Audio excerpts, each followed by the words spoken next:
What's up everyone, Soul here with another sort of Convallaria video, and today we'll be going over my tier list of the current characters in the game. I've done something different in that I've tried to give a numerical value to a character's abilities and traits. This of course is done to give a non-biased opinion on a character's potential.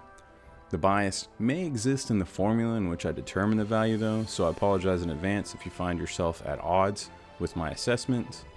Please be sure to drop in the comments and let me know your thoughts. I'll be eager to read them. With that said, let's get right into it. First, I'll explain the categories I have broken the characters down into, how I award points in each category, and how it all comes together through my formula, which was analyzed and assessed by our Patreon members. We have 9 categories to consider. First is physical damage, then tanking, healing, magical damage, buffs, debuffs, and then a character's utility. We also talk about briefly the cost of the character, and then of course the totals of all those values combined together. With that said, let's look at each formula with a general description.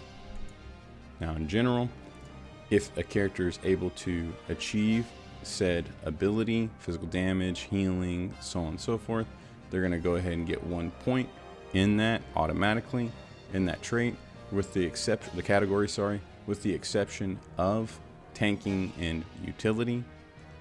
They also get bonus points for any abilities they can cast instantly, that cast automatically, and or have AoE effects.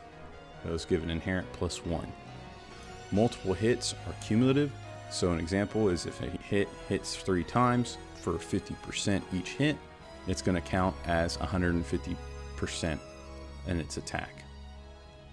Self-heals and attribute buffs are worth 0.5. Attribute buffs don't warrant extra points unless level 3+. Attribute buffs include attack, defense, damage, and vulnerable, and then random buffs. So anytime you see like a level 2 buff, that's going to be just generally considered as an attribute buff because it's random. Alert doesn't award or penalize points, and then situational effects are worth half, with the exception of alert and act agains. So that would be signified with a parentheses S and then minus the value, and then in parentheses in the formula. So let's talk about physical damage. Physical damage is the metric on how much damage a character is capable of doing physically. Points are awarded for any skills that are able to achieve 120, 150, 180, 200, and 200% damage. They also get a single point for assisted attacks, pursuits, ignore blocks, obstinates, armor piercing, and piercing damage. It adds a +1 value per on those. Any ability to do a charge, ignore assist, preempt, reaction, strike back adds a +0.5 per value, and then the ability to self-act again, to trigger that act again mechanism on their own, gives a +2 value for them to do damage as well. Now for magic damage is the metric of how much damage a character is capable of doing magically. Points are awarded for 120, 140, 170, 200, and 220% of the skill. Assisted attack, pursuits, ignore block, obstinate, armor piercing, and piercing damage also adds that +1, the same as physical damage. The same goes for the charge, ignore assist, preempt, reaction, strike back on the 0.5 added per value on those. And of course that self-act again is also present in that +2 value for magic damage. Next is healing. This is the metric of how a character is capable of healing, whether it's themselves or others. It's just healing in general. Points are awarded for reaction, regeneration, and then of course healing others.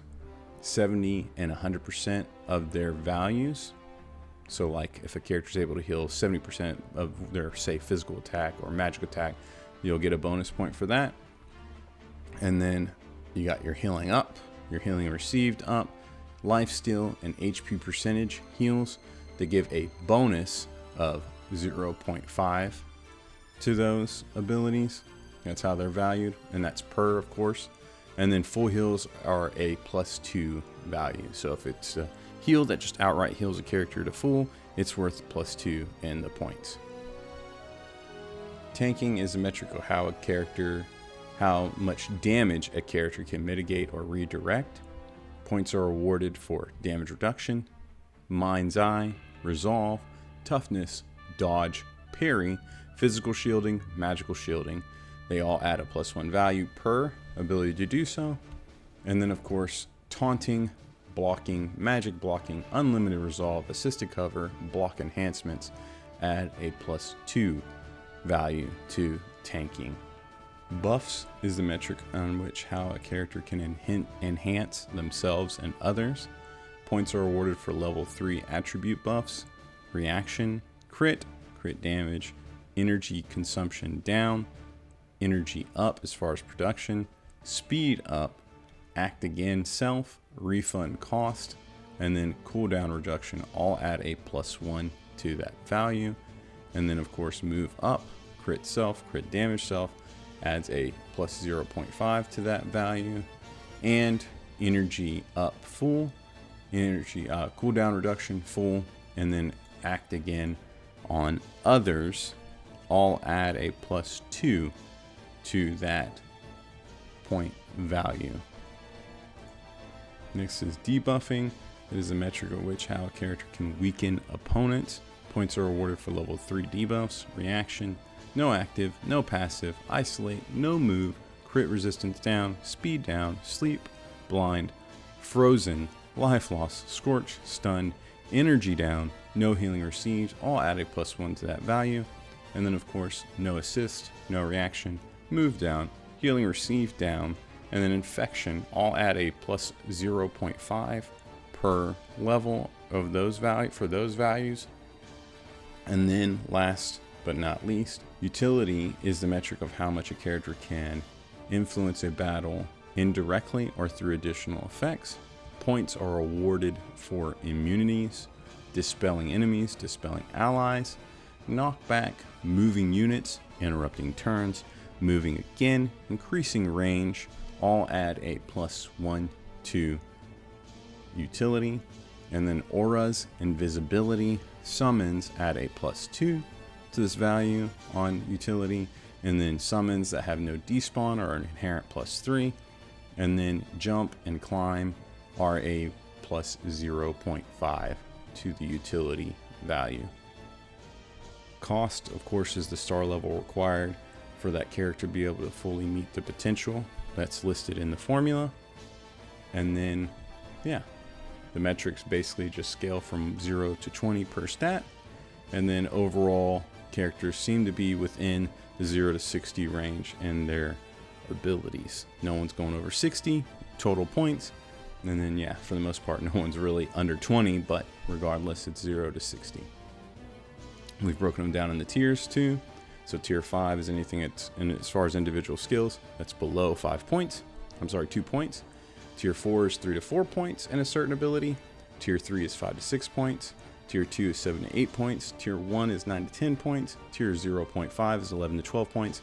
And then anything that's 13 plus is considered tier 0. And then of course you've got your totals, which is everything combined for their total value and worth. And on that scale, tier 5 is anything below 27 points. Tier 4 is anything below 28 points. Or it's between 28 and 32 points. Tier 3 is 33 to 36 points. Tier 2 is 37 to 39 points. Tier 1 is 40 to 44 points. And then tier 0.5 is 45 to 49 points. And tier 0 is 50 plus points. One thing that I've absolutely found in all of this is that power creep is very much a real thing. The newer characters coming out are inherently stronger than the older characters, and there's just no two ways about it, no denying it. With that all explained, now you can see how I award these values. I'm going to give you a character by character breakdown, followed by the overall tier list per category. If you want to skip ahead, feel free to use the timestamps that are going to be down in the description below. A link to my Google Doc where I have all the character formulas and will also be in the description as well. And while you're down there, please make sure you drop me a like and a subscribe. So let's do this. Let's get right into it. First up is our boy Acambe here. As you can see, he has a 0 in physical damage. He has a 1 in tanking, a 0 in healing, an 11 in magic damage, a 10.5 in his buffs, his 7 in his debuffs, and 11.5 in his utility. He requires 3 stars in order to do his job and do it well, in my opinion, giving him a total value of 41. Acambe is a pretty solid unit.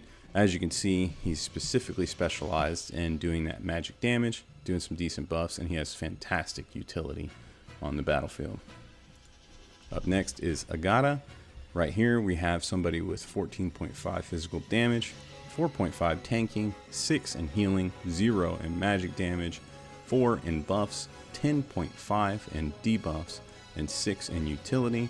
She has a total of 45.5 in her total value, and at 3 stars she also pops off. However, of course, you can always go further to do more, but that's what I think is necessary in order for her to meet the full spectrum of her formula. And yeah, you have a very strong unit right here at 45.5. Fantastic and great damage.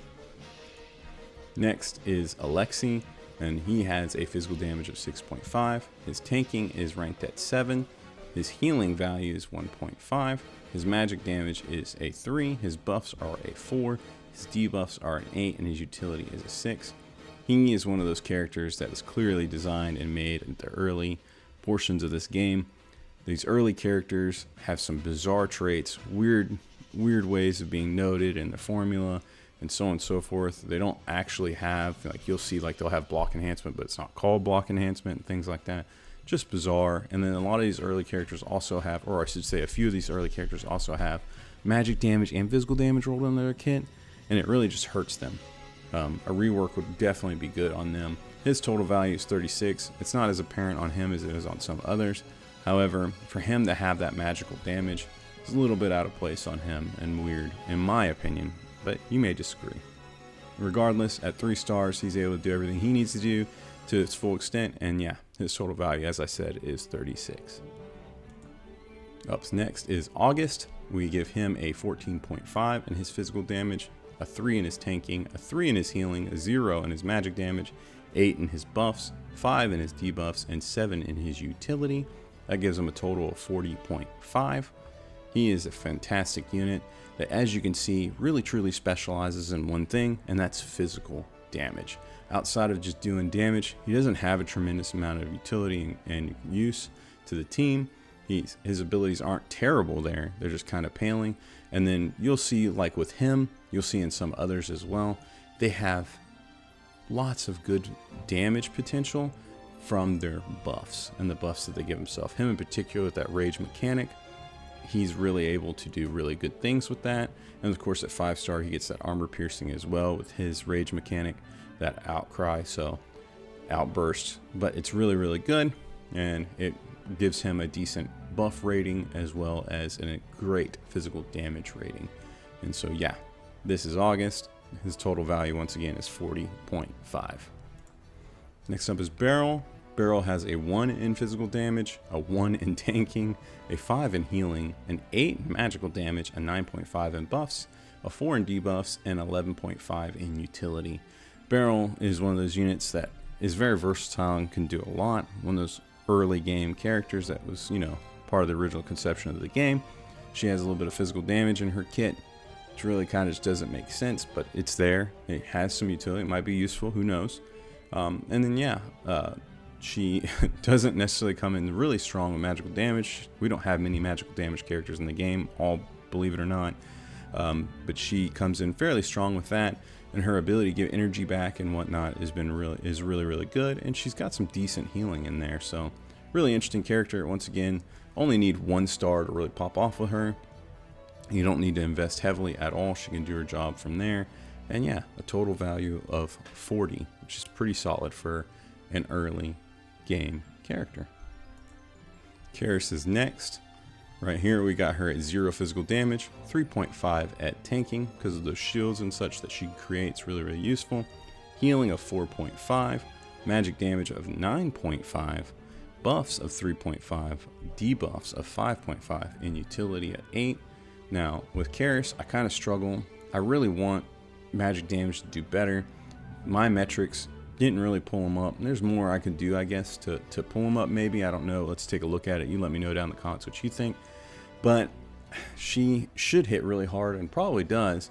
Magic damage in this game is so bizarre. There's not a lot of people who do a lot of magic damage, and it doesn't benefit from a lot of the abilities and traits that physical damage dealers do.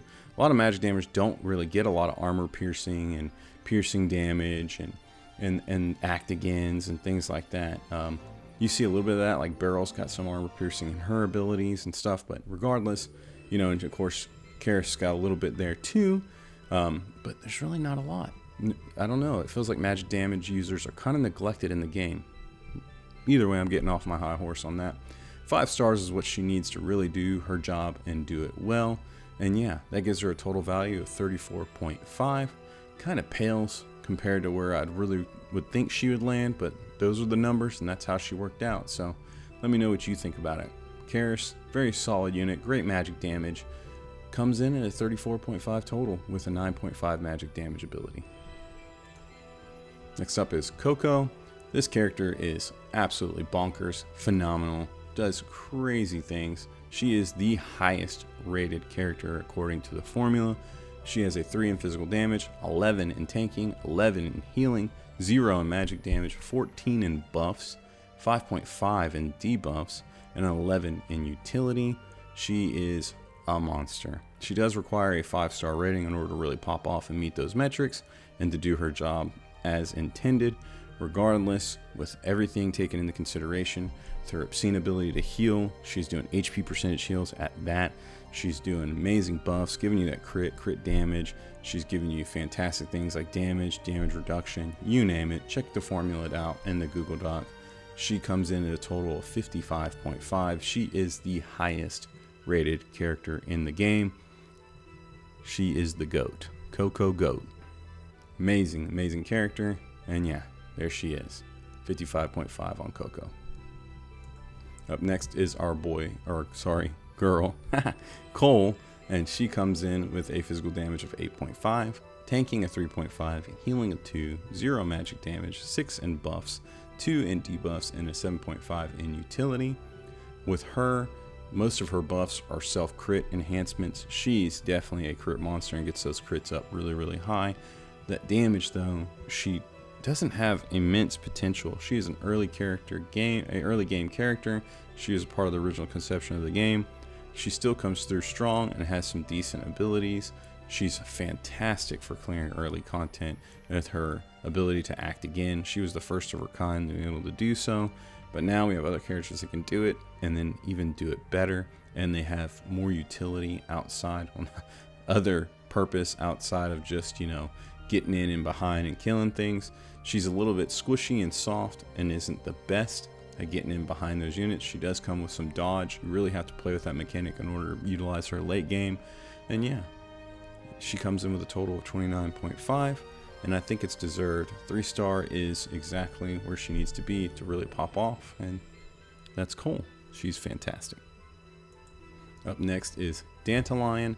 He comes in with a 4 in physical damage, a 1.5 in tanking, a 4 in healing, a 5 in magic damage, a 2.5 in buffs, 6 in debuffs, and a 9 in utility, giving him a total of 32. And he needs only 1 star to do it. Dantalion is fantastic. I'm not surprised he came out with a total of 9 in his utility. I often run Dantalion in my teams. I'm a big Rawiyah fan. I love those units. Dantalion has an amazing aura. He has great utility, his knockbacks, and his ability to dispel, and so on and so forth. He's a fantastic unit. He's a lot of fun. He, interestingly enough, does some decent magic damage, and he also can do some physical damage. He's one of those early game characters I'm talking about that really spread thin, kind of do a little bit of everything. Kind of odd and bizarre, but, you know, especially in the way the game's shaping up at the meta and things like that. But Dantalion is very solid. He does a great job. And with that total of 32, he can kind of seem like he's underwhelming, but rest assured, Dantalion does a great job for you. That 9 utility is legit. Next up is Edda. She has a 7 in physical damage, a 2 in tanking, a 0 in healing, a 0 in magic damage, a 6 in buffs, a 7 in debuffs, and a 7.5 in utility. Now, she's one of those characters that a lot of people love to bring for that support, those debuffs and that utility, and even her buffs. She's got some decent utility there in what she can do. She gives energy back. She's going to create more opportunities for assisting attacks. She's going to change the terrain. She's going to do a lot of things for you. It's a fantastic unit. She is starting to kind of get outscaled by the new things that are coming out in the game. As more and more characters come out with more and more in their kits that can do more, she's starting to kind of fade away into the shadows in her relevance in the game. It's sad, but it's true. Power creep is very real, and this character is one of those characters that makes it really, really obvious that it is a thing. With that total of 29.5, she's barely in there above tier 5. Regardless, this is Edda. She's still a decent unit, does a great thing. Lowering that magic resist with that liqueur and creating those barrels and items. She definitely still has a niche. Up next is Faycal. And this is a character that has an 8 in physical damage, a 1 in tanking, a 0 in healing, a 0 in magic damage, an 8.5 in buffs, a 5.5 in debuffs, and a 3 in utility. Faycal is a fun unit, does some pretty decent and solid damage and debuffs while he doesn't. His rating kind of doesn't really tell his story and what she can do. He kind of gets hurt because his ability to debuff is just regular random attribute debuffs. They really do add up and do really good things in my opinion. However, according to the formula, it doesn't really shine through and look that great. And so his debuffs are kind of paling at a 5.5. He actually has a higher rating in his personal buffs and what he does for himself, interestingly enough. Regardless, he's a decent unit that does some really good things, but doesn't have a tremendous amount of utility. He's just solid backup damage and debuffs. So yeah, that total value of 26 for him doesn't really tell his full story in my opinion, but that is the way the cookie crumbles. And there's Faycal at 26 total. Up next is Garcia. She is an 8.5 in physical damage, a 1.5 in tanking, a 2.5 in healing, a 0 in magic damage, 5.5 in buffs, and a 4.5 in debuffs, and a 4 in utility. This is one of those early game characters, part of the original concept of the game. She is a monster as far as damage. If she can survive the rounds and get that rotational acceleration up, she will do amazing damage, and that's what's kind of reflected in that 5.5 in buffs, but not reflected in her physical damage. It only shows 8.5, but in reality, if I were to rate it with my biased opinion and no points, I'd say she's somewhere up there around like the 12-13 range. That's not how it worked out in the point metrics. The buffs were what get her up that high. She's buffing herself and getting more and more stronger with each turn. You guys know how she works. Regardless, this is a unit that requires a lot of TLC to get her up to that point, whereas we have units now that just come out the gate turn 1 and do that. And with these challenges that are coming out in the game more and more over time, that's the way they're kind of pushing you to play. So the time to wait and to get stronger over time is not rewarded. And it's definitely not acknowledged in these challenges. You're supposed to clear the content as fast as possible, and she doesn't meet that metric. Giving her a total of 26 is sad, but it definitely makes sense. And yeah, this is Garcia, and she unfortunately has a very poor rating. 4 stars is what she kind of requires to do her job and do it well too, so she has a very high cost in my opinion. Up next is Gloria. Now Gloria is one I'm expecting to get a little bit of heat on because she's a fan favorite. However, the numbers are what the numbers are. She comes in with a 9.5 in physical damage, a 3.5 in tanking, 0 in healing, 0 in magic damage, 6.5 in buffs, 1.5 in debuffs, and a 10 in utility, giving her a total of 31. Gloria is fantastic. I think she is a phenomenal unit. I really, really love her. I love that she gives some extra movement, a little bit of energy, and so on and so forth. Sadly, this is a character that I do think has an amazing aura and have some great synergy with some characters in particular, like Auguste and so on and Tristan, but is falling off as time goes by and more characters are coming out. I can't wait to see these rank 13s, these new skills, and see what happens, and so on and so forth. But sadly, I see Gloria kind of starting to fall backwards and fall slowly out of the light as the power creep kind of grows. Regardless, this is a great unit that I really, really enjoy, that I love to have, and I have at 5 stars, and I'm very proud of. She does great things, great versatility, hits hard, love her. Sadly, she doesn't come in as highly rated as I would probably give her, and I'm sure others feel the same way. So yeah, 5 stars. She really pops off with that armor piercing. Bear in mind, it takes a little bit of a trigger. You got to throw that flag. Regardless, it's still good. It still hits really hard. Her AoE damage has never been disappointing to me. Love her. Gloria with a total of 31 points. Up next is Guzman. He comes in with a physical damage rating of 9.5, a tanking rating of 5.5, healing of 6.5, 0 in magic damage, 5 in buffs, 6 in debuffs, and 2 in utility. He has a total rating of 34.5. Stat-wise and point value-wise, Guzman is strong. He does a lot of really good things. It's really interesting that he doesn't get a higher rating or he's not received better in the game. It's probably because a lot of people don't know exactly how to play him. No one's really going out of their way to build him. He can be built so many different ways, and he kind of suffers from what a lot of these early game characters suffer from, that kind of original conception of the game, in that they're able to do so much that they are spread thin or they're not really properly utilized.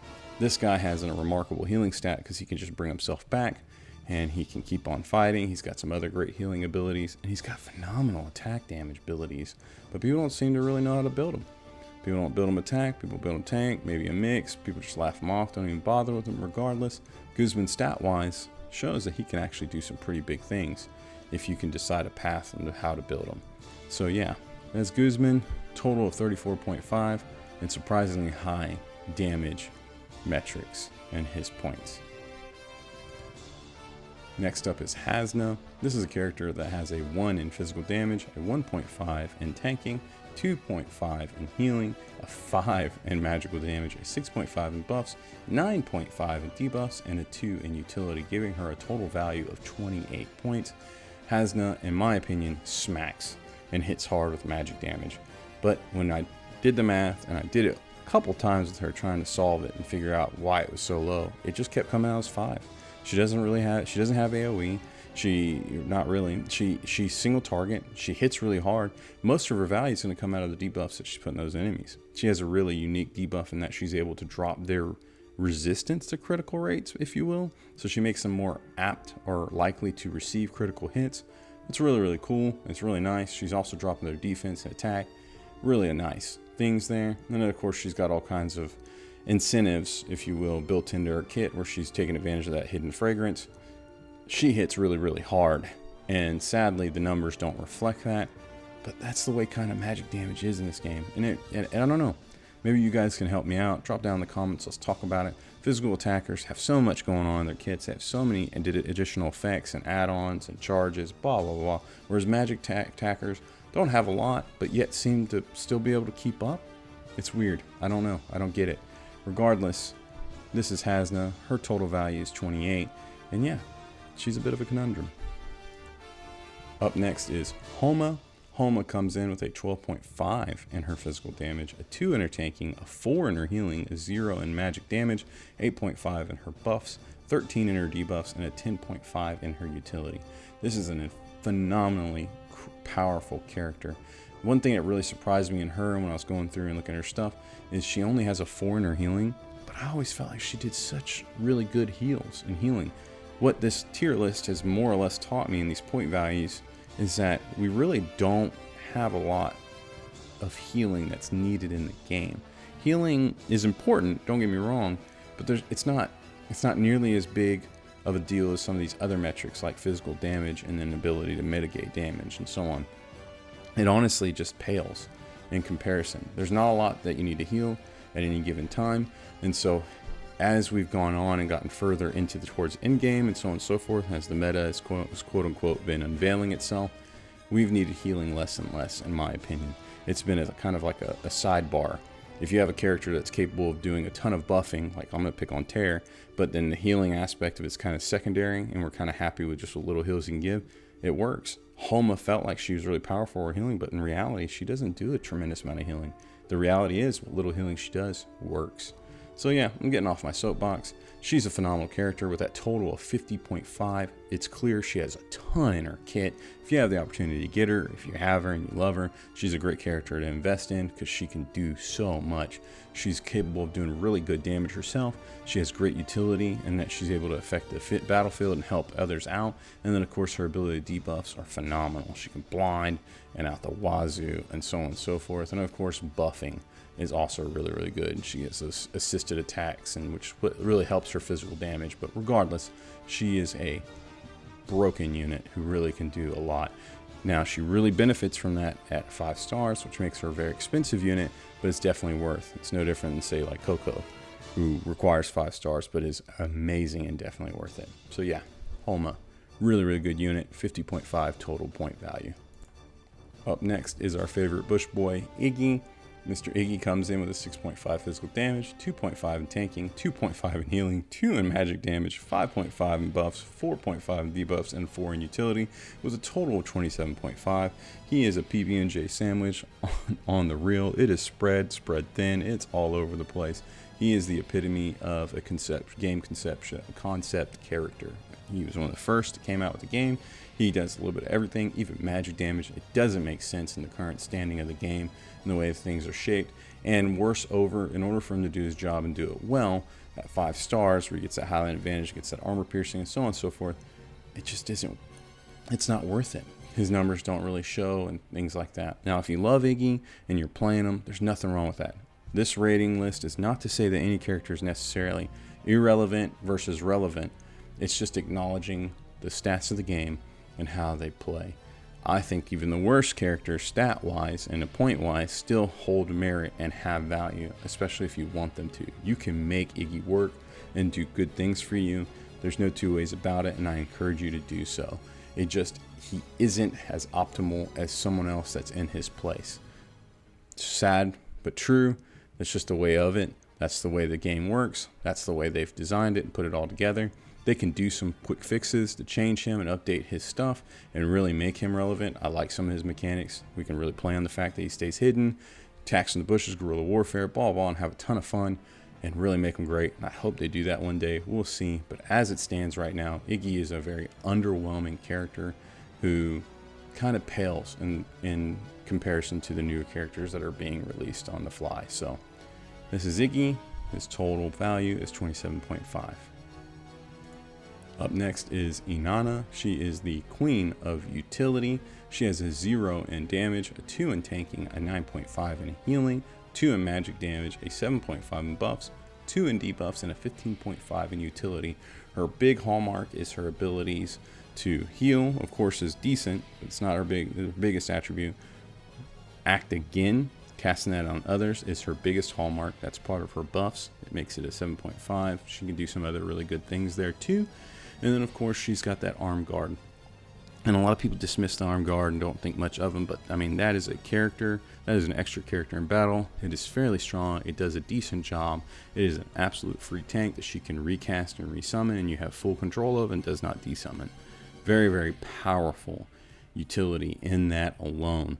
And so, Inanna has some really good things going for her. She only requires 3 stars to do her job and do it well, in my opinion. And yeah, that total value of 38.5 puts her somewhere around mid-table or mid to top. She's pretty decent, does some really good things, and bar none, she is probably the most useful character as far as considering utility and what she brings to your team. So yeah, really great character at a total value of 38.5 with Inanna. Next up is Kvare, and as you can see, Kvare has broken our scale, our metrics here. This is the most evidence we've seen of power creep in its reality. Kvare has come into the game and he is insane. He is so strong in what he can do. He has a 0 in physical damage, a 6 in tanking, a 4 in healing, an 11 magic damage, 6 in buffs, and a 24 in debuffs, and a 2 in utility. Kvare is what appears to be what the game creators are wanting to do with magic damage. He signifies that and symbolizes that best, in that he does good outright magical damage with him coming in at 11, but his true magic damage is in his damage over times, which are considered debuffs, and he's coming in at a 24 because he could apply so many. and he's just ridiculous. He's so powerful in that way. So then they're ticking to death and dying, and it's all because of all the applications he's putting on them. What an insane unit. Coming in at 24 points in that debuff, he absolutely breaks the scale. As you can see, it's indicated here, and his total value of 53 is not any kind of lie. He really is a phenomenal character. He's a struggle not to use. He's one of our newest characters, and boy, he is strong. And then he doesn't require much investment to do his job. At 1 star, he can do all of that. The more you invest in him, clearly the better he does. We're just talking about the minimum required for him to do his job and do it well. He does it at 1 star. This is an absolutely broken character and a clear indication of the direction of the game. Power creep is real. Next up is another newer character in Layla. She comes in with a 7.5 in physical damage, 16.5 in tanking, a 0 in healing, a 0 in magic damage, a 4.5 in buffs, a 7 in debuffs, and a 10 in utility. She is the highest rated tank in the game right now based on the points and the metrics that we have, with a total value of 45.5. She is definitely another one of those that's showing us that the power creep is here. These characters are coming in with more in their kit. They're able to do more and provide more for the team, and you don't have to pick 2 or 3 characters to achieve what one character can do that's newly released. It's pretty phenomenal, and she is a great representation of that. As far as her tanking, her ability to assisted cover, she's got enhanced spell, she's got it all. She does it all. And she's doing it in ways that other units aren't able to do it, and that she can block those magical attacks too, and so on and so forth. She really and truly has so much in her kit. It's pretty awesome.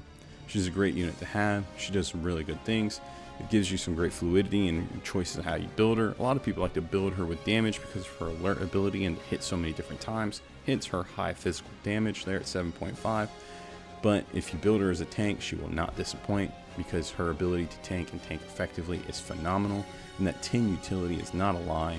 Her ability to remove terrain effects, to move units, pile them together, and you name it, to indirectly affect the battlefield or to do so through different tactics is phenomenal on her. She definitely has a tremendous amount that she brings to the team.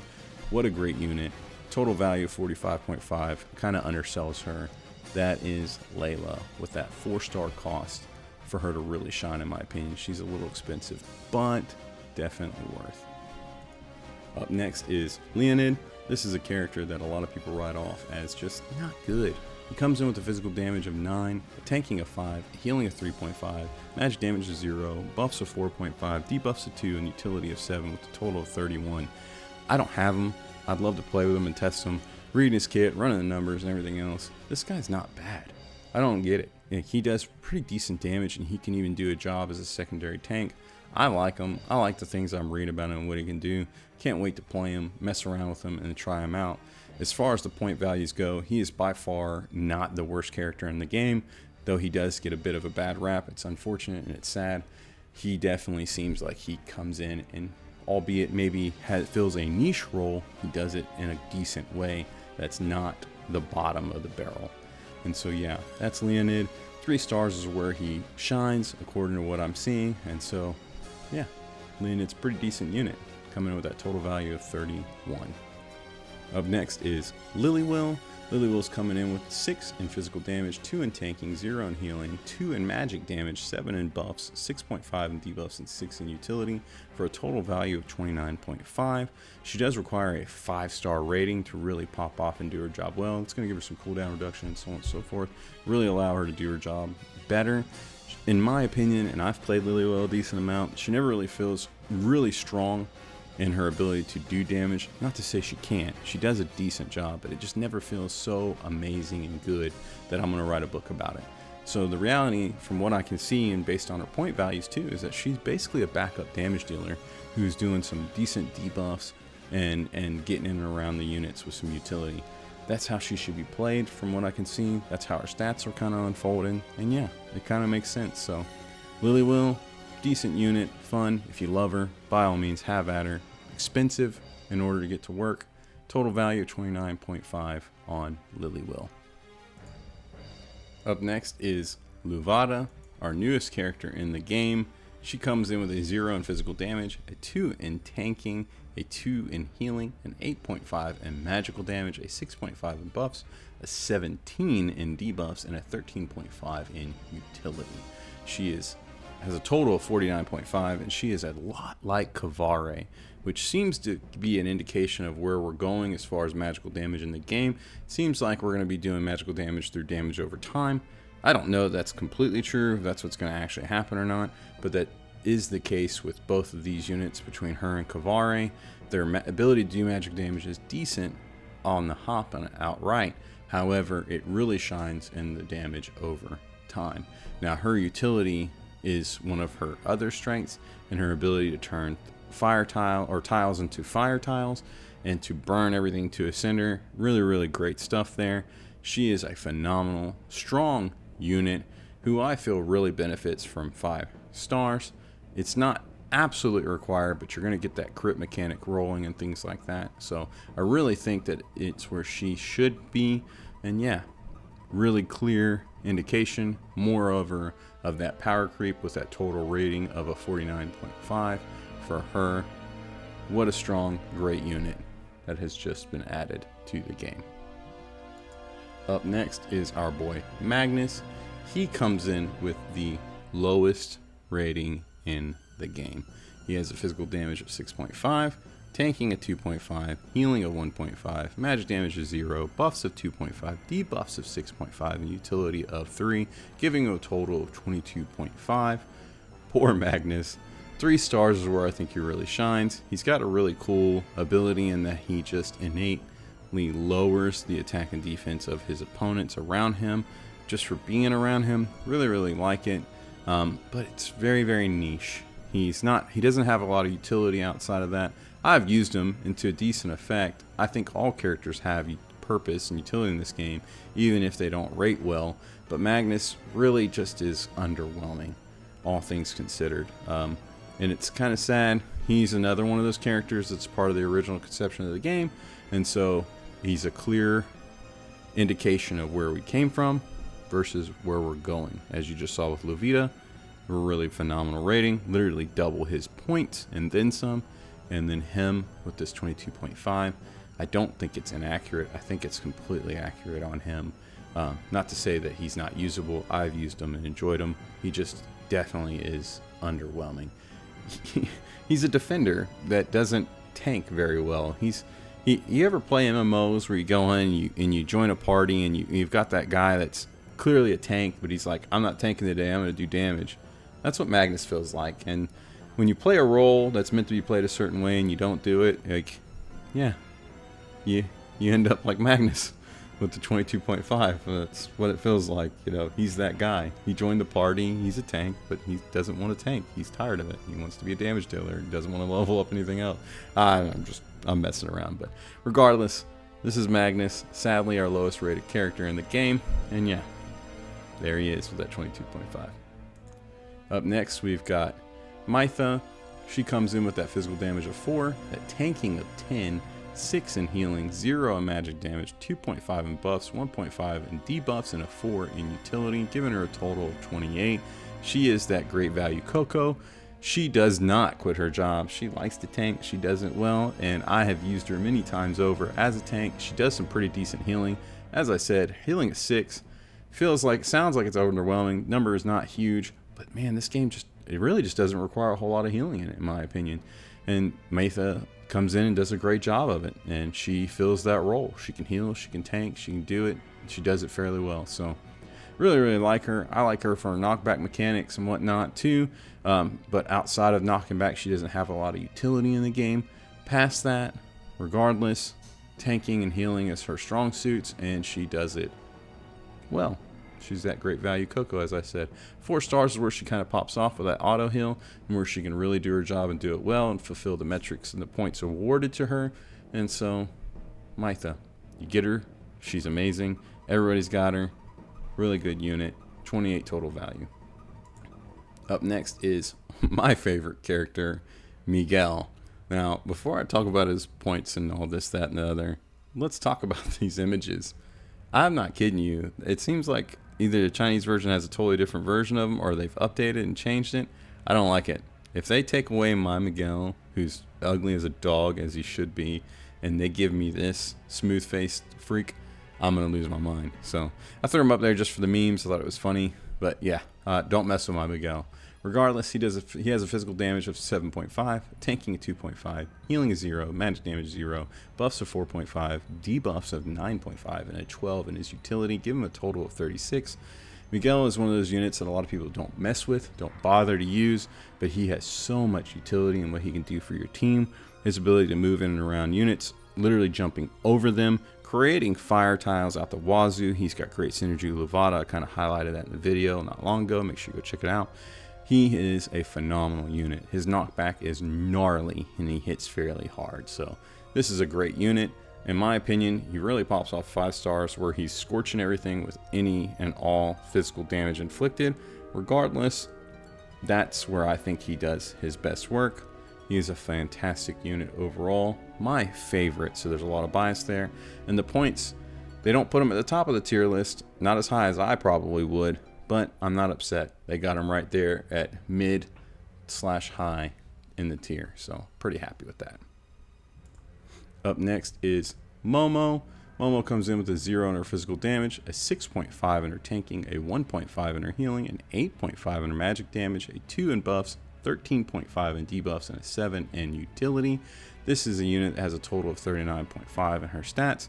She really shines at 5-star, especially with the way things seem to be shaping up with Luvata and Kvare, as I mentioned just a second ago. She enhances the damage over time that's taken by units around her, so I think she's going to become more and more relevant as the game goes on. Fortunately, she was the first legendary I got. Absolutely love her. Highly urge you to use her. Her alert mechanics are fantastic. She's also really solid and bulky. That tanking 6.5 is not a joke. She can really take some damage. If you fought against her in tower and so on, you know what I'm talking about. She is beefy. She can be a pain to kill. Same as in PvP. I love her. Great unit. 39.5 is not short of what she's capable of. It's a clear indication of where she's at. She is a strong unit. So yeah, that's Momo. 39.5. Fantastic unit. Up next is Nergal.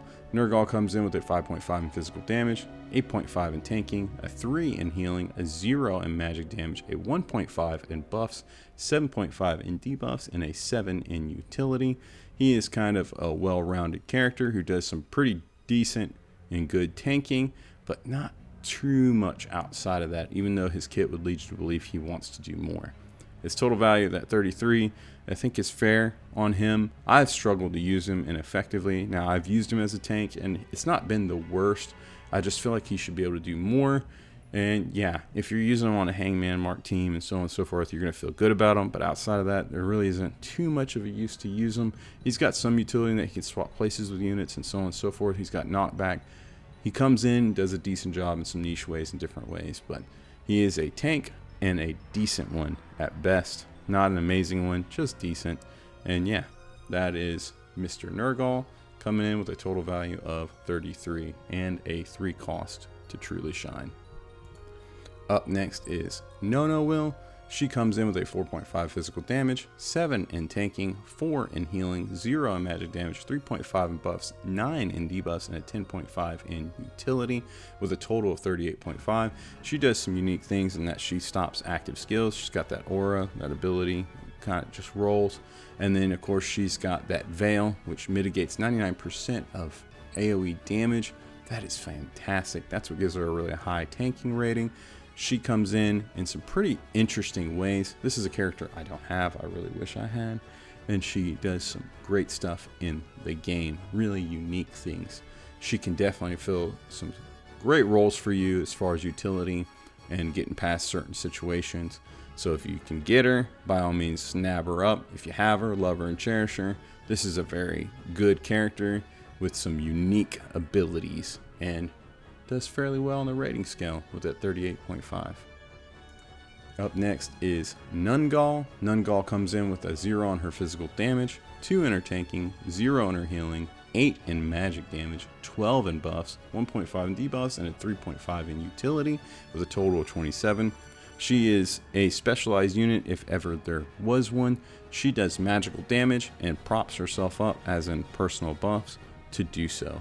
She's increasing her range, she's giving herself energy, crit, taking advantage of this hangman mark, and then she wants to sit still and hit hard. She's incredibly specialized, which really hurts her rating, but if you need a magic damage dealer and you're able to protect her and allow her to set up and to do so, she's going to be one of your best options out there. She's going to really come through and do big damage and hit hard. So yeah, at 4 stars, she really pops off.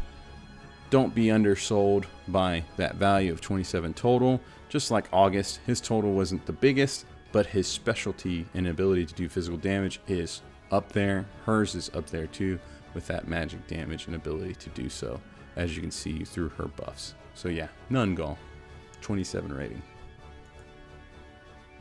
Not ironically, next is Pamina. There's a special relationship to Nergal. Anyways, her physical damage is 14, tanking 11, healing 3.5, magic damage 0, buffs 3.5, debuffs 5, and 8 in utility. Pamina has a total value of 45. More evidence of this power creep. Now that physical damage, I'm sure some people will want to contest and be like, what? 14 physical damage? This girl slaps. She absolutely slaps. And moreover, she makes the enemies walk up for the slaps. She can slap multiple times within a turn. At 5 stars, which is what I advise on her cost, she's able to hit back so many times and do such big damage, and in AoE form, she is absolutely a monster. Now, does that mean she belongs in every scenario and fight? No, not by any means and measure. She's certainly not going to have the same utility that she would in a fight with a ton of enemies versus a fight with a single enemy. And so she does have her niche in certain particular places where she's better at. And yeah, with that said, she still does a monster amount of damage. She is a monster of a tank, in my opinion. She does a great job at tanking 11. And yeah, Pamina is a great unit and more clear evidence of power creep. Here she is with that total value of 45 points. Up next is OG Rawiyah, and she comes in with a physical damage of 7.5, tanking of 6.5, healing of 5.5, 0 magic damage, 7.5 in buffs, 3 in debuffs, and 6 in utility. This is a character that is built to be strong from the hop. She is part of the original conception of the game. She still has great utility and strength even now. She was clearly built to be pretty strong when released. She's always felt fairly strong, and she doesn't disappoint even to this day. I personally think she needs 4 stars in order to do her job well, which she does in a big way. She's somebody who does very decent physical damage. That 7.5 kind of undersells it in my opinion, but that's the way the points fell.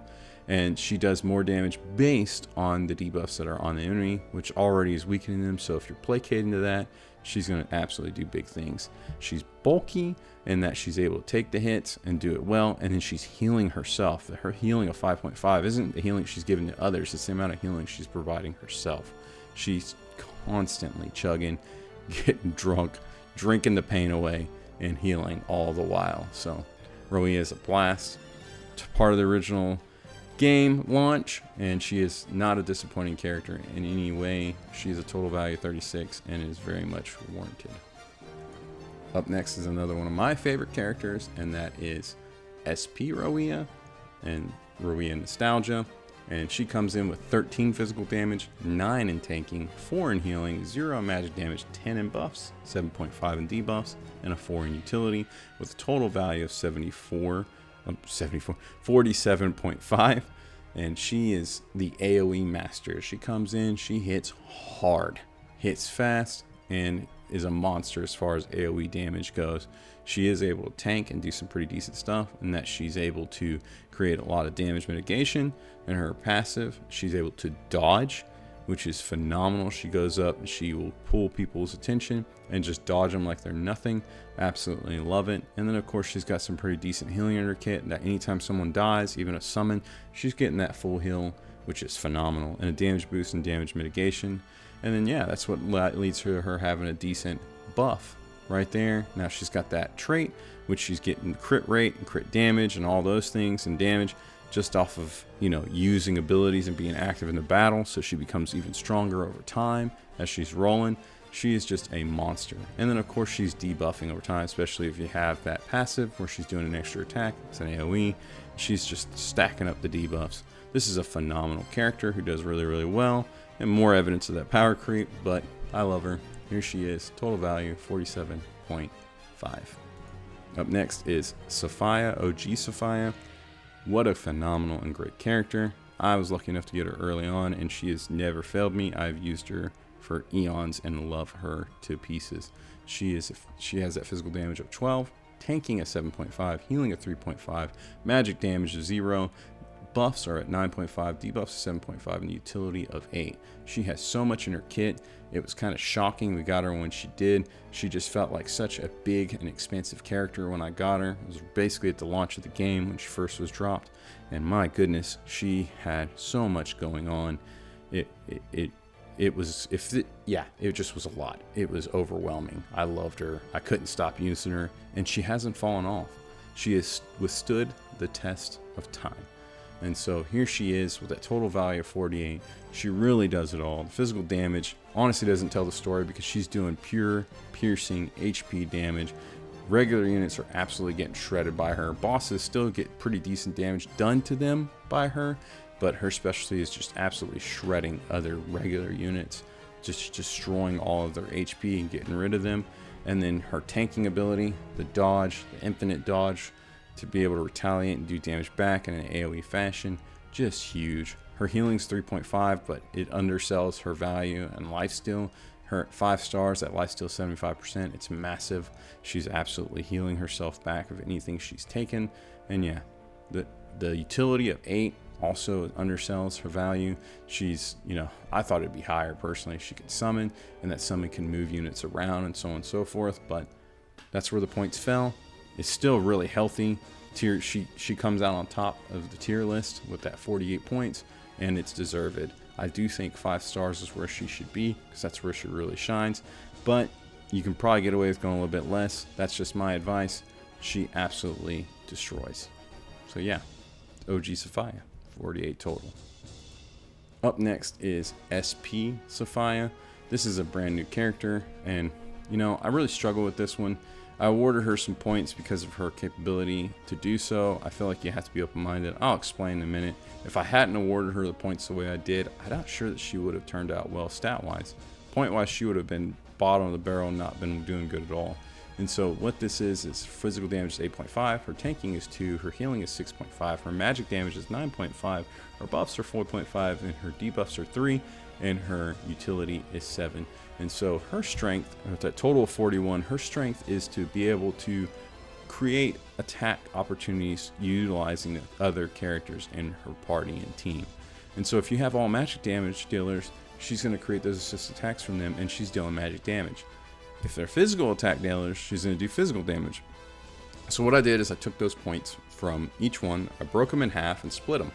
And that way she was clearly illustrating that she could do either or, but it was situational. And she took a situational penalty because of that. And so that led her to have some pretty high magic attack damage and pretty decent physical attack damage. But you might look at it and go, I don't like that, it doesn't make sense. And then a piece of me kind of feels that way too.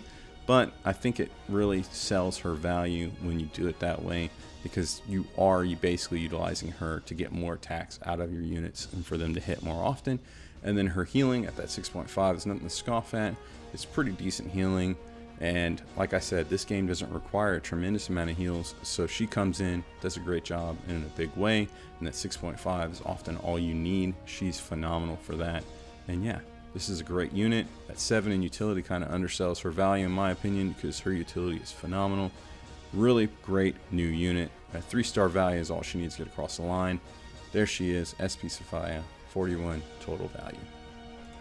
Up next is Samantha with her 0 physical damage, 4.5 tanking, 10.5 healing, 5 magical damage, 8 for buffs, 3 for debuffs, and 5 in utility, giving her a total of 36.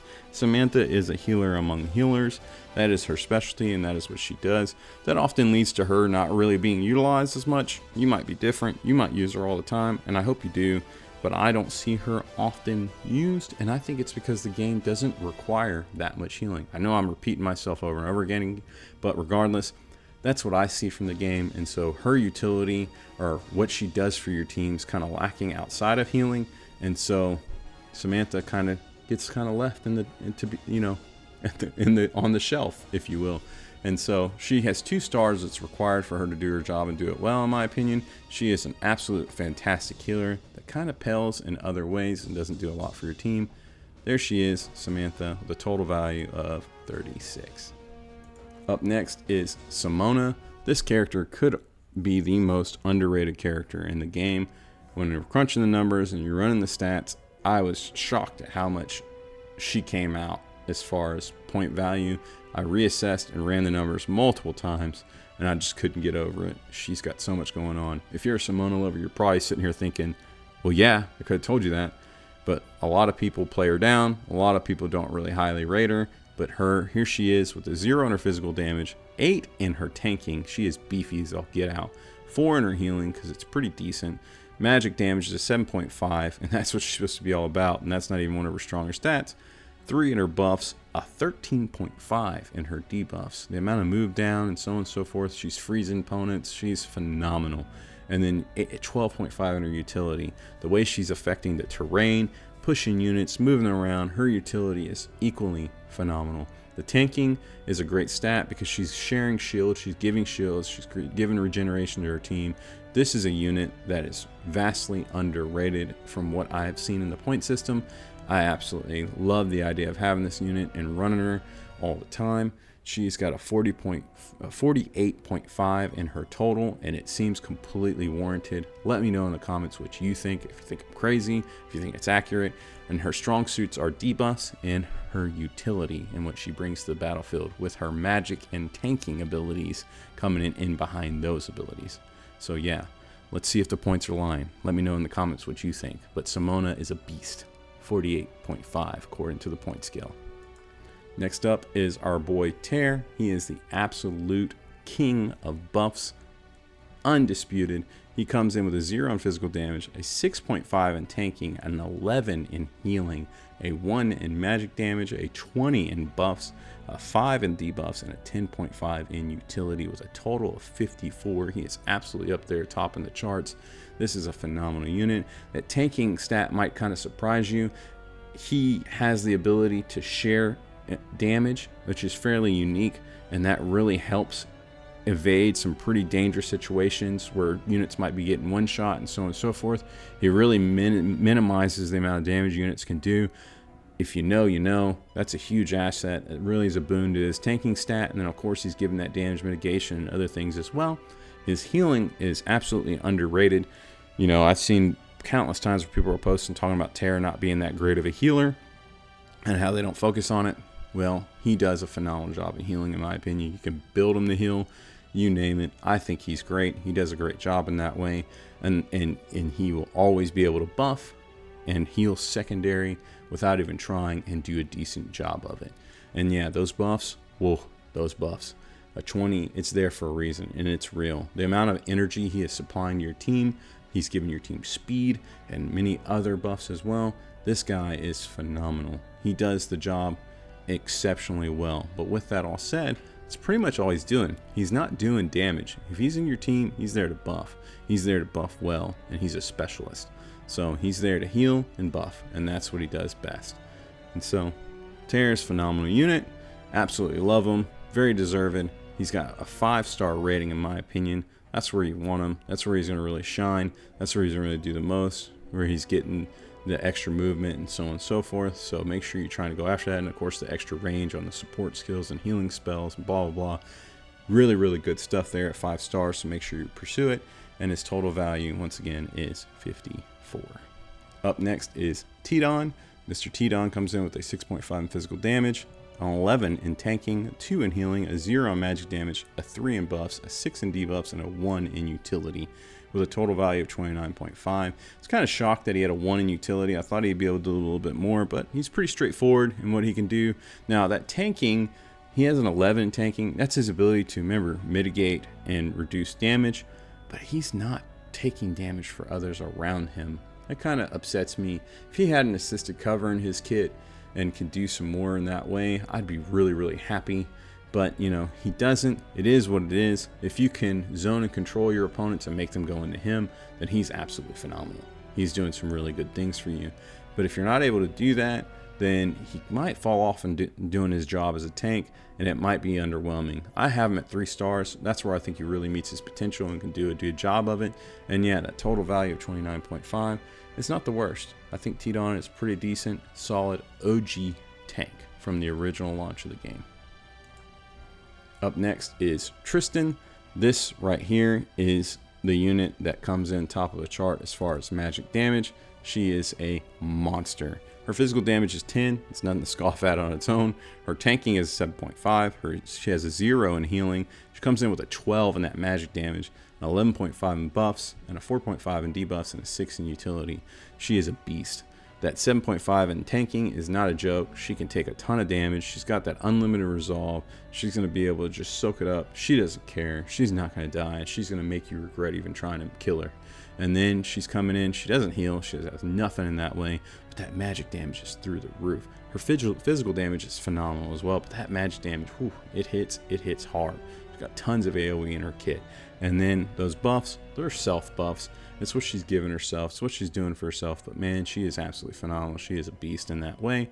And yeah, total value of 51.5 doesn't undersell her. Even more evidence of that power creep. Tristan is phenomenal.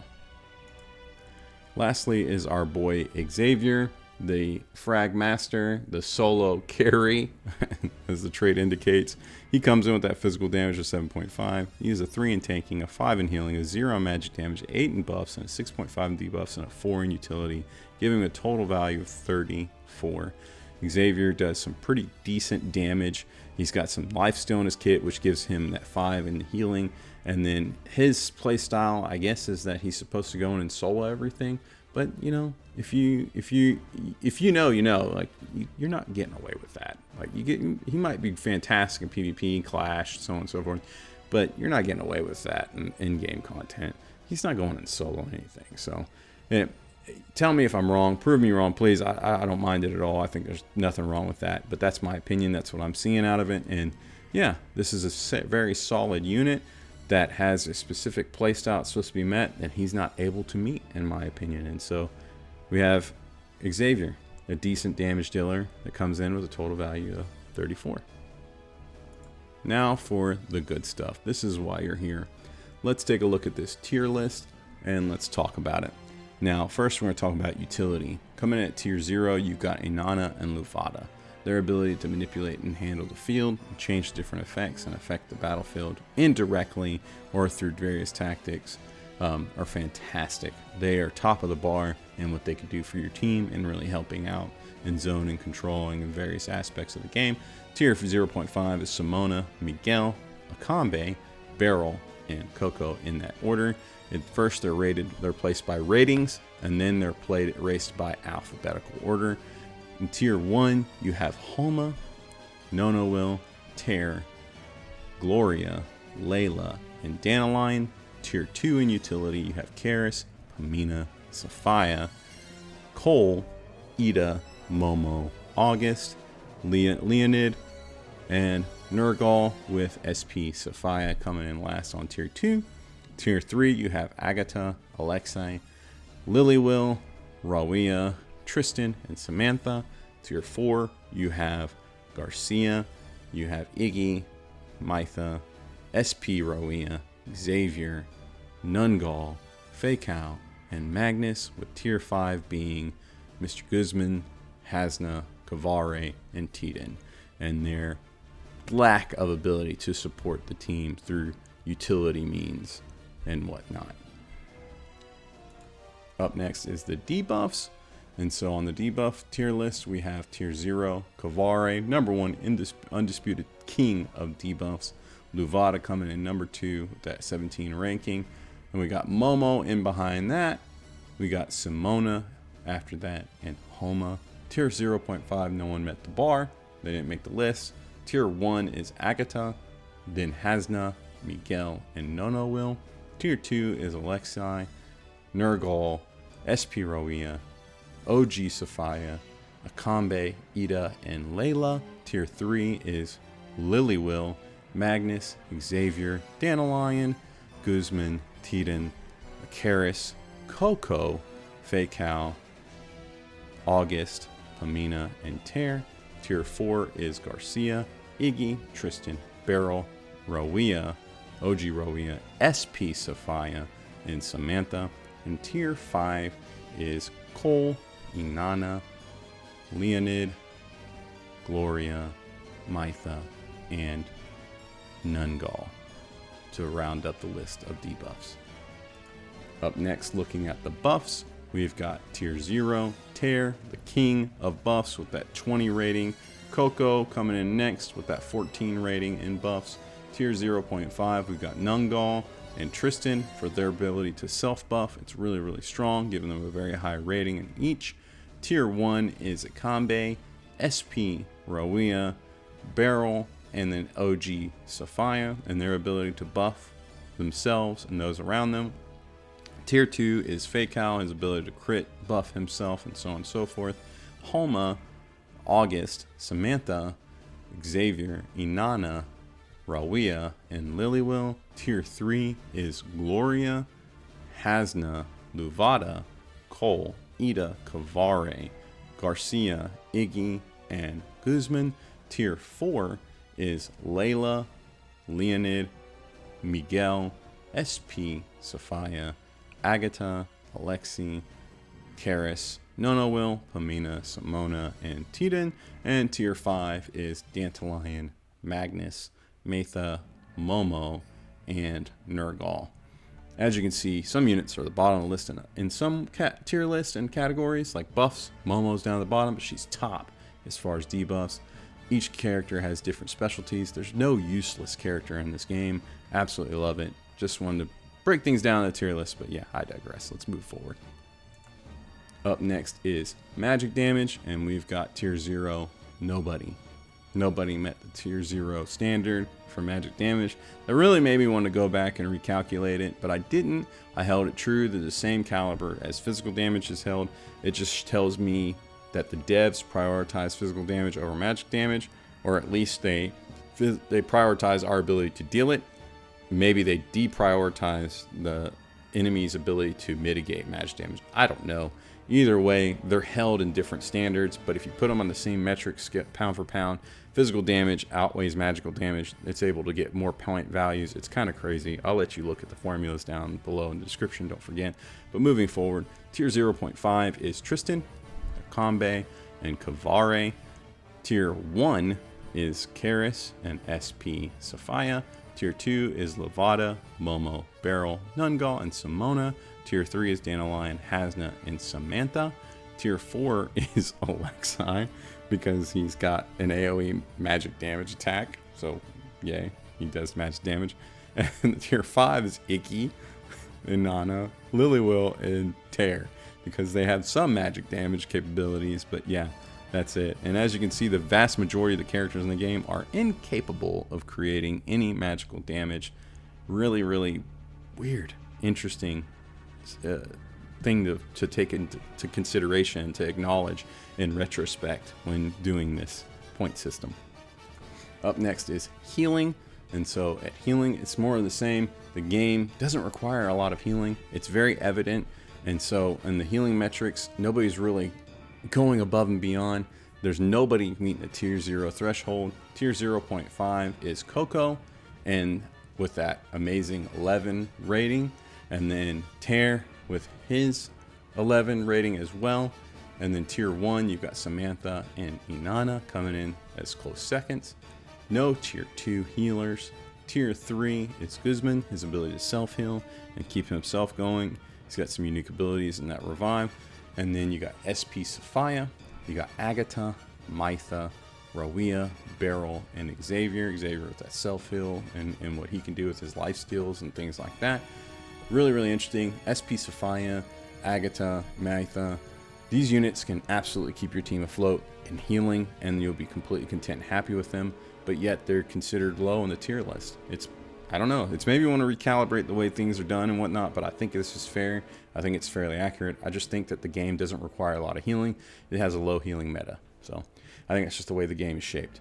Tier 4 is Caris, Dantalion, Homa, Kvare, LillyWill, SP, Rawiyah, Simona, Leonide, Pamina, Safiyyah, OG Safiyyah, Auguste, and Nergal. And then tier 5 is Garcia, Hasna, Iggy, Cole, Luvata, Titan, Alexei, Magnus, and Momo. And then of course down the bottom in the black are characters that are completely incapable of healing themselves or others. Up next is the tanks. These are people that are able to mitigate and redirect damage. And at tier 0 we have one unit, and that is Layla. She is the queen of tanking and her ability to mitigate and redirect damage. At tier 0.5 we have Coco. We have Pamina behind that with Tidon and Maitha. Tier 1 we have SP Rawiyah. Tier 2 we have Nergal, Simona, SP Safiyyah, OG Safiyyah, Tristan, Alexei, and LillyWill, or LillyWill. Gosh, LillyWill. I'm saying names too often. I'm getting them all spun up. Eyes are crossing. Tier 3 is Momo, Rawiyah, Kvare, Guzman, and Leonide. Tier 4 is Agata, Samantha, Caris, Cole. We've got Gloria, Auguste, and Xavier. And then tier 5 is basically anyone that can do a little bit of mitigation. I think everybody's got at least like a 10% damage mitigation in their kit is what I was finding.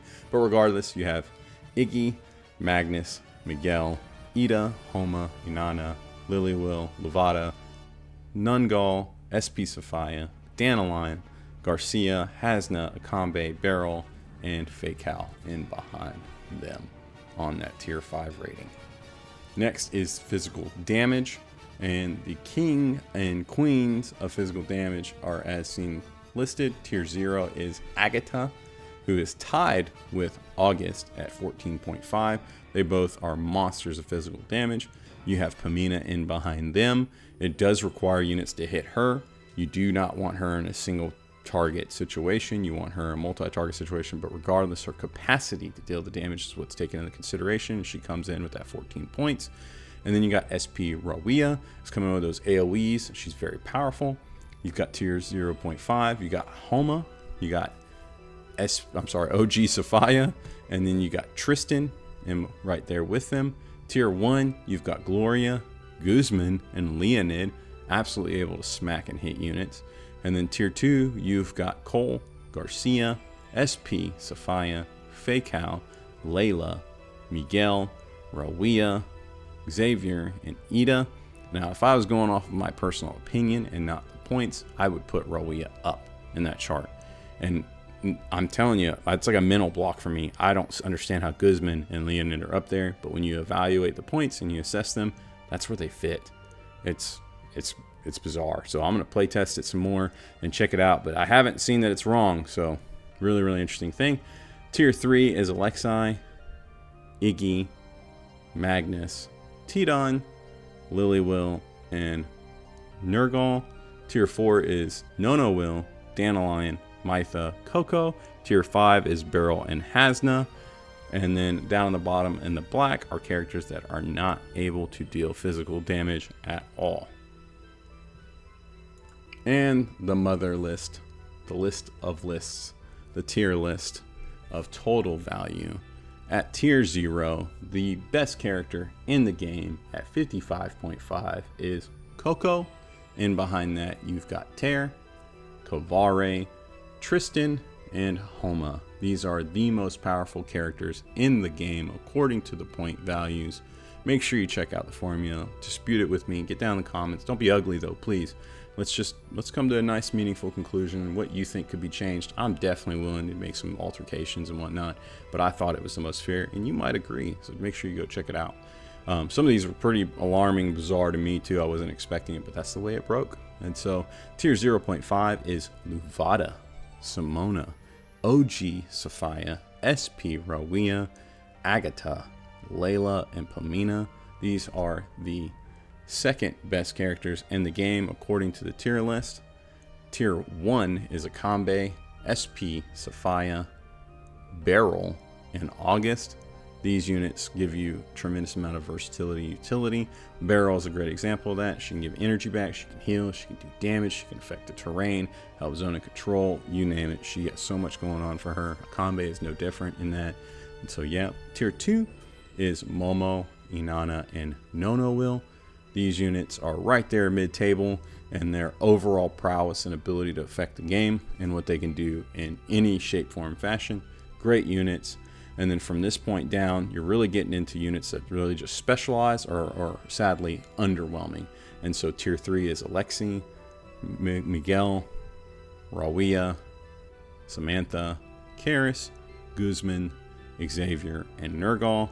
Tier 4 is Dantalion, Gloria, Leonide, Cole, Edda, LillyWill, Titan, Hasna, Maitha, and tier 5, the bottom of the barrel, Iggy, Nergal, Garcia, Faycal, and of course Magnus with the lowest rating in the game of 22, I believe 22.5. So yeah, this is the overall tier list. This is how these characters break down in the game per their value and what they're doing for you. Let me know what you think down in the comments below, whether you agree, disagree, you name it.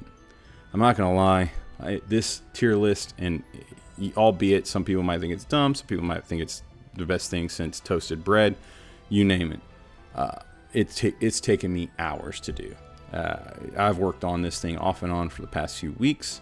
By a few weeks, I mean like 6, 7, and then I pulled a couple all-nighters the past few nights trying to get this across the lines. I really want to get this out to y'all. I was hoping to have it out by Friday morning, and of course now here it is as of my recording Saturday night, and I'm about to upload it regardless. This has been a tremendous effort and endeavor for me to do. I'm so grateful to my Patreon members. Thank you for jumping in and weighing in on it and helping me out and giving me your feedback. It's really been tremendous. I want y'all to know, so no one's directing any flack towards the Patreon members. They absolutely have not agreed with everything on there. They've argued with me on some things and pointed out some discrepancies, which I've tried to listen to. But for the most part, I have labored this as my brainchild or baby, and so I'm going to take that on the front and wear that badge. So if there's anything you disagree with, or there's anyone you want to flame, make sure you flame me. Let's talk about it. Please jump down in the comments, discuss it, send me a message. I can't wait to read your feedback and to hear what you think about this tier list. I hope it's impactful for you. I hope it helps you in the game and understanding what characters hold value and who to invest in and where to go, what to pursue, you name it. So it's just my spin on it, and without a bias thrown in on top of it, instead of me just saying, hey, this is my opinion, this is numerical values, you know, whereas my bias is only taken into consideration through the formula. So once again, huge shout out to my Patreon members. Flash that right here. Make sure you drop down in the comments down below if you feel like supporting us and joining the Patreon. They allow me to make the pools, to make the guides and determine the values of these characters and to really assess things. So thank you so much for my Patreon members for all the support. There's a Discord link down below as well. Make sure you join us there where we discuss all things sort of Convallaria and then some. And yeah, please make sure you drop me a like and subscribe, as it really helps the channel. I'm really glad you're here, and thank you for watching up to this point. I wish you all the best in your sort of Convallaria adventures, and thank you again for watching my video. Take care of yourself, and good luck in everything you do. Bye.